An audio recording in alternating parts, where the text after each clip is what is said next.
Imagine standing on an open plain, thousands of years ago. The sky darkens. A sudden, violent burst of energy shatters the horizon. To early humans, there was no physics or meteorology.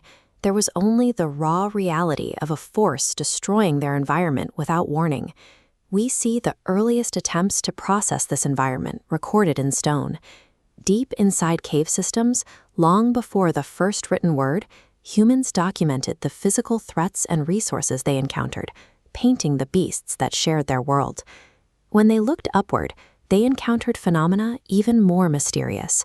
The massive, burning sphere crossing the sky each day was undeniable, yet its physical nature, scale, and distance were completely imperceptible. At night, the volume of celestial bodies stretched across the dark canvas. This immensity dwarfed human existence, leaving them tiny in a vast, silent void. This vacuum of knowledge created a terrifying existential void. Without a predictable system to explain the environment, nature was perceived as an overwhelming, chaotic threat to survival. Faced with constant peril, the human mind deployed a survival mechanism. We began to project human-like intentions onto inanimate natural elements, assigning distinct personalities to the wind, the storms, and the fire. Capturing combustion was a turning point.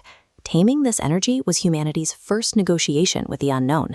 If fire could be managed, perhaps the entities behind lightning could be placated.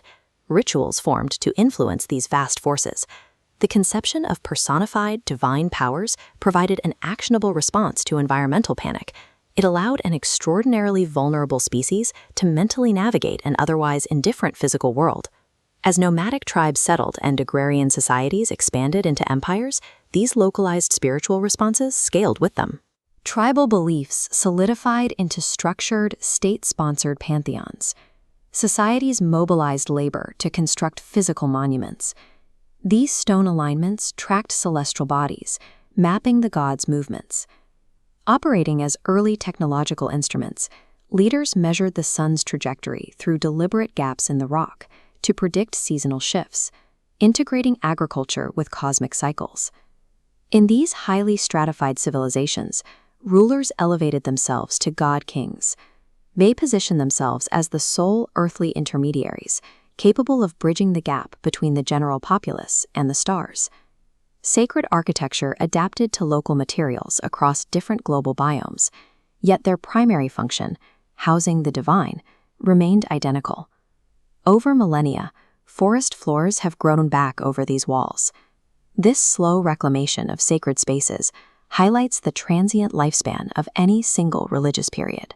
Across separated geographies, human societies engaged in this same behavior, building massive architectural anchors to domesticate an infinite universe. For generations, these mythologies relied on fragile oral traditions, but the development of written language allowed complex belief systems to survive intact across centuries without being distorted by memory. Early phonetic alphabets were engineered specifically to record spiritual data, permanently carving rituals and divine laws into stone. The standardization of these symbols created absolute theological rules. What began as attempts to understand the weather hardened into moral frameworks governing daily human behavior. Eventually, scribes moved these codes onto portable materials like papyrus. Spiritual laws could now be transported and enforced far from their originating temples. Writing converted localized awe into durable cultural instruction. It ensured every subsequent generation was born into a universe already explained for them. Humanity learned to track the stars, organize massive labor forces, and encode complex laws. But despite this mastery over the physical world, one biological absolute remained entirely untamable. We developed what psychologists call mortality salience, the inescapable awareness of our own aging process and inevitable biological end. This realization created a psychological tension that external temples, calendars, and written laws could not resolve. The technical mastery of the environment offered no solution to the cessation of consciousness. Consequently, humanity redirected their established theological frameworks. The primary function of belief shifted from explaining weather patterns to answering the silence of death. What followed was a massive philosophical divergence. Cultures engineered varied models of an afterlife, from cosmic journeys to cyclical rebirth.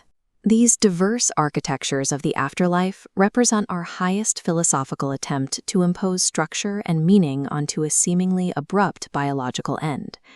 These spiritual traditions exist outside the realm of empirical scientific proof. They are the collective, enduring projections of a self-aware species facing the dark. Ultimately, the history of faith documents a persistent drive to find order, the multi-millennial effort to project light into the infinite unknown.